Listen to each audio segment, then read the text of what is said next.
फेरिकी परमेश्वर ठारे आज आम रही परमेश्वर उपस्थिति रही परमेश्वर पाखे रही परमेश्वर विश्वास द्वारा आम परमेश्वर इच्छा को पालन करने आवश्यक अटे। हालेलुया।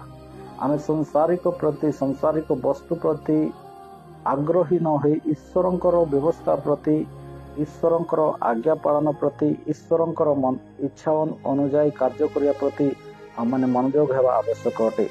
जदि आम सांसारिक प्रति जदि आमर मनोभाव अच्छी जदि सांसारिक प्रति आमर अभिलाष अच्छी सांसारिक प्रति जदि आमर कार्य अच्छी ताहले परमेश्वर कहते हूँ अनित्य अटे। से अल्प समय हुए तो आज अच्छी काली ना किंतु जदि आम परमेश्वर व्यवस्था थिबा परमेश्वर आज्ञा अनुसार चलुवा किंबा आम परमेश्वर इच्छा अनुसार जदि कार्य करथिबा ताहले से परमेश्वर आम को कहते से होउचंती नित्य स्थायी अटे।